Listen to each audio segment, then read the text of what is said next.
The third question is from Abdul Jabbar from Hyderabad, India. I completely agree with your reply given in the previous session that Muslims must not migrate from Muslim countries to non-Muslim countries for a better living. I also agree with most part of your reply regarding Muslim living in non-Muslim countries, especially Western countries, should mostly migrate to a Muslim country. What are your views regarding Muslims living in India, since India was previously ruled by Muslims? And I would like to thank Brother Abdul Jabbar for asking this question.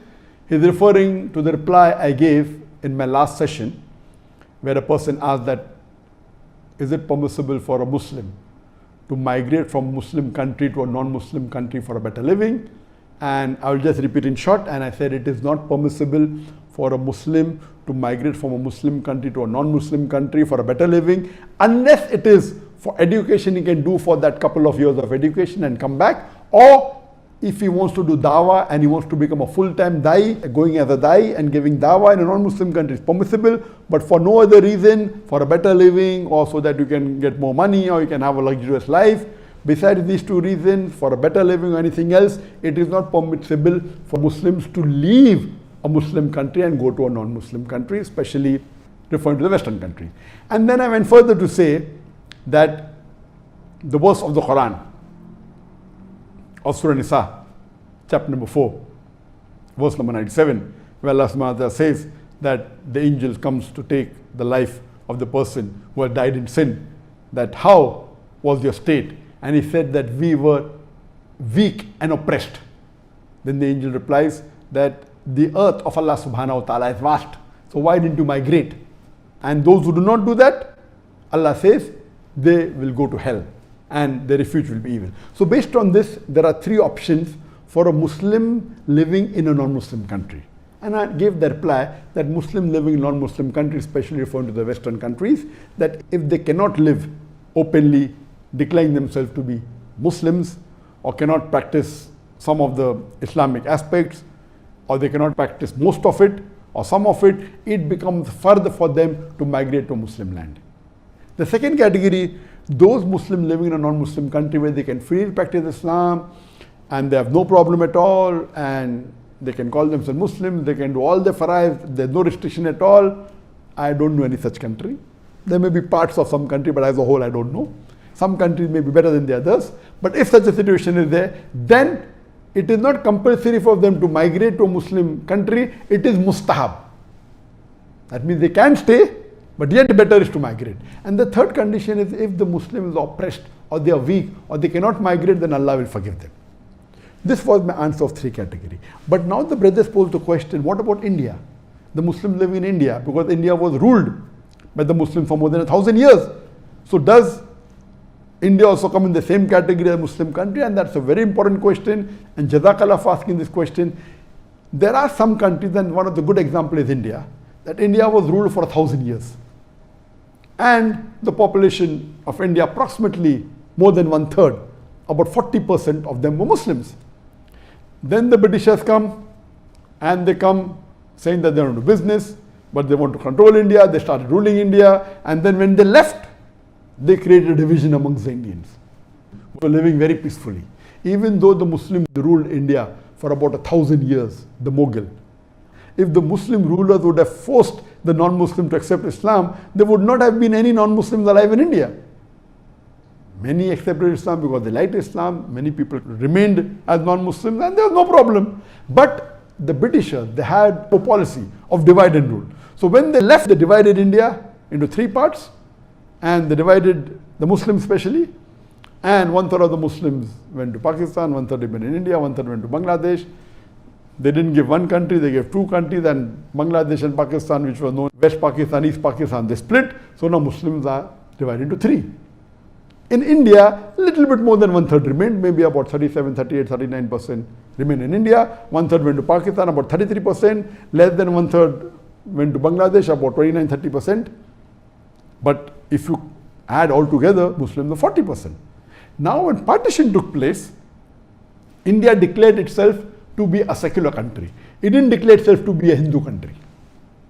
And when the constitution was laid down, it had a special rule It was a secular country, and it said that any citizen of India following any religion, that law of that religion will apply as far as civil cases are concerned.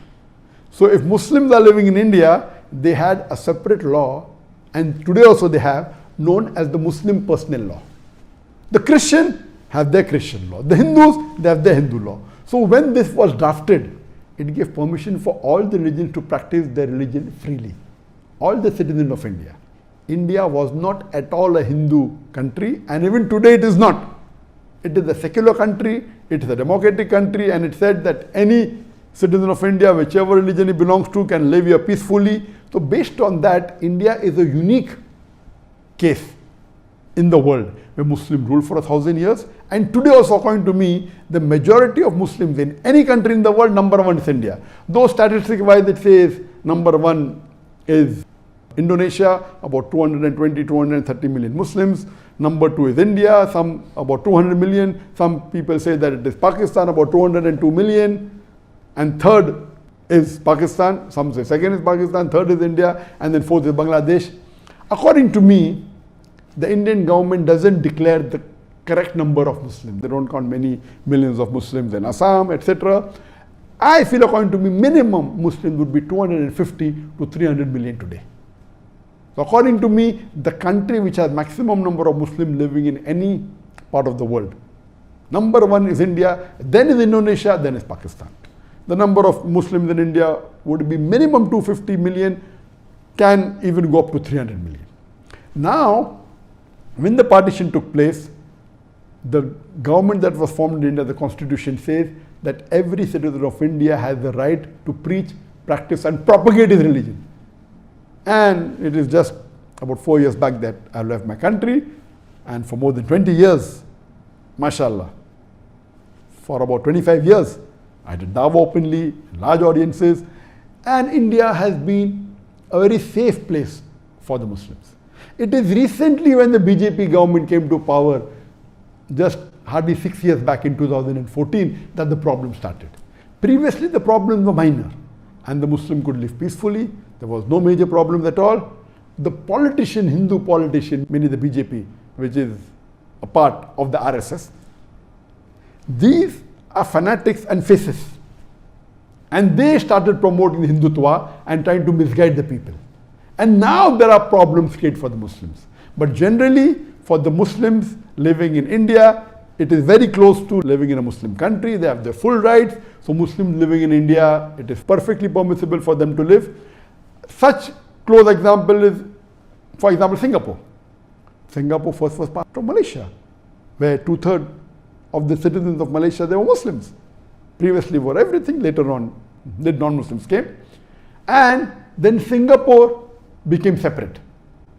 And today Singapore has about 18 or 20% Muslims. So there also they have a Muslim personal law for the Muslims. So Singapore is also somewhere close to India. But naturally, the freedom in India is much more than freedom in Singapore. So there are certain few more countries like that, maybe Mauritius or some which may have a Muslim personal law. So in such countries, India is one of the best amongst these countries. In these countries where there's a Muslim personal law, where you can follow. I don't know of any Western country where a Muslim can follow Muslim personal law. Only the criminal law is common in India and these countries. But in the Western countries, certain things the Muslims are permitted. For example, they're allowed to have halls of worship, but they cannot marry according to the Islamic law. They cannot have more than one wife. The nikah is not valid. The divorce is not according to the Islamic Sharia. Inheritance is not according to Islamic Sharia. You can will it, that's a different case. And neither can you openly practice your deen as you can do in India. Yes, there are some non-Muslim countries which are better than the other non-Muslim countries. So my answer was basically talking about non-Muslim countries, mainly the Western countries and the other non-Muslim country. So India will come close to a Muslim country, not fully like a Muslim country. It's not required for the Muslims in India to migrate. They can live, and you have a lot of history of Muslims, and if you see the structure that I've created and a rich source of Islamic knowledge is there in India.